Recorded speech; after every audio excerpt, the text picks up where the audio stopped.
Have you ever noticed how so-called vulnerable groups, which means every human alive except white men, how they have the entire might of the state and media behind them, fighting their corner at every turn, while the so-called privileged group, white men, are completely denied all forms of protection?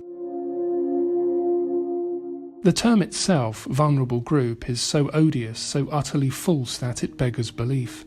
And the stronger these so-called vulnerable groups become, the more we will be expected to think of them as vulnerable. Their protected, elevated social status bizarrely only confirms their victimhood. And the more marginalised and silenced we become, the more we will be despised as oppressors. Our fate, no matter how awful, will always be deserved. None of this is hyperbole, and it's frustrating that so many of our people cannot or will not open their eyes to it. It's hard to overstate the seriousness of what nationalists are facing right now. We live under governments that are now openly working for the destruction of our people, and only our people. And it's becoming a crime to even talk about it. This is what inevitably happens when you hand power to people who do not share your values, history, or culture.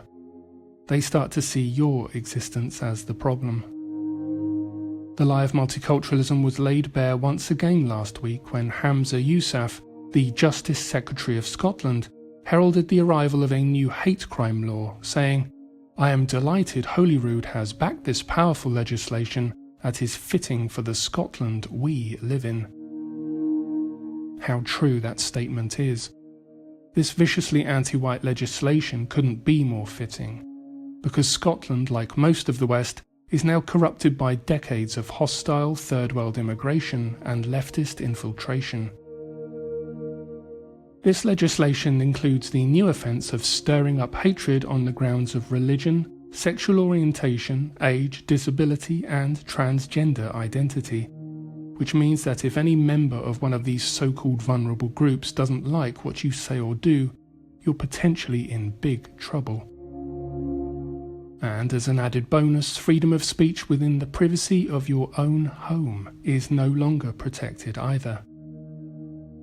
And things are no better south of the border in England, where another non-white in a position of power is also pushing for changes to the law to shut the mouths of the native people. This report was recently published by government agency the Commission for Countering Extremism. Lead Commissioner Sarah Khan said, "This report highlights two stark realities. Firstly, due to a lack of laws designed to capture the activity of hateful extremism, extremists have been able to exploit gaps in existing legislation. As a result, this is permitting some of the most shocking and dangerous extremist activity and material in Britain." She's even talking about activities like this, by the way.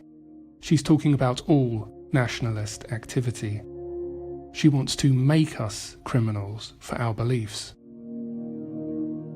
Because nationalists don't incite violence, the anti-whites need to expand the scope of hate crime laws to capture all nationalist activity.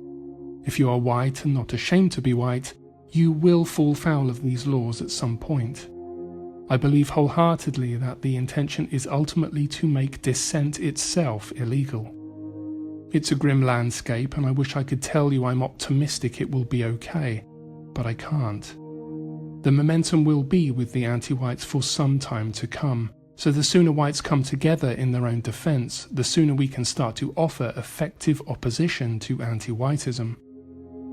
No doubt you will have heard the furore over Prince Harry and Meghan Markle's recent interview with Oprah Winfrey, and I couldn't help but notice how relevant the fallout from it is to the legislation I've just discussed.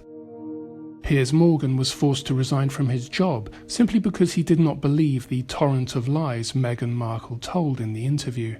Markle, this anti-white opportunist, was not criticised because she was not white, but the protection she has received, the punishment her detractors like Morgan have received, most certainly is because she's not white. For a man to criticise a black woman in public is now essentially a social crime, regardless of what is said or why. And in truth, it's not just white men.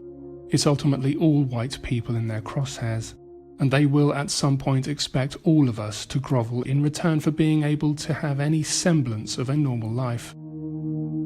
You will also most likely have heard about the recent tragic murder of Sarah Everard in the UK. This appalling crime is now being hijacked to push another astroturfed Me Too moment, advancing the narrative that women are not safe to go out because of the danger posed to them by men. It's also being used by the government to ramp up the surveillance state, with proposals for a massive increase in CCTV and plainclothes police in entertainment venues across the UK, all in the interests of protecting women, of course. The ugly reality is that if Sarah had been murdered by a non-white, we would not have witnessed anything like this response to her murder. What mass outrage did we hear about the industrial-scale rape of white children by non-white men? None. That was deliberately hushed up for years by police and politicians, so this is not about the safety of women and girls. Have a look at this video. If every single woman who has experience of sexual assault was to go to the police, there are not enough police officers or courtrooms in the world to deal with the problem, and that's not even taking into consideration that the problem goes all the way to the very top. 97% of rapists will not spend a single day in jail. How does society, how do we fix this? How do we stop this happening? It's all I've been thinking about for the past year, over and over and over again. How do you fix this? How do you stop this? How do you prevent this from happening? The only thing I can think of is it has to involve us. And by us, I mean men. There are monsters amongst us and they look like us. If you are sick of the narrative that is currently going on about men, feel free to change it, but you have to get involved. Because if I'm being 100% honest with myself, were there signs in my friend's behavior over the years towards women that I ignored? The answer is yes. And then he raped my friend, and that's on me until the day I die. The monsters look like us. You know what he means. And of course, the media and police immediately released full details of the suspect as soon as he was arrested. But do you remember the case of Emily Jones? Do you remember how many months it took us to even get the name of her murderer? But that's because the suspect wasn't white. That was all hushed up so as not to inflame tensions, which means it didn't feed the anti-white narrative. And right now, so-called white supremacy is being blamed for the Atlanta massage parlor shootings that have left 8 people dead, including 6 Asian women. There is absolutely no evidence the suspect had any such beliefs. Indeed, he told the police he suffers from sex addiction. He is clearly deranged. But that's not useful to the anti-white narrative, so is ignored. All that matters to the anti-whites is the story that a white man killed some non-white women, which is now, by their definition, a white supremacist attack. Anything a white person now says or does is used as evidence of their hatred for other races, and we just can't win in this anti-white system. When I say truth no longer matters in the West, I'm not being flippant. So-called white supremacy is now even to blame when a non-white is killed by another non-white.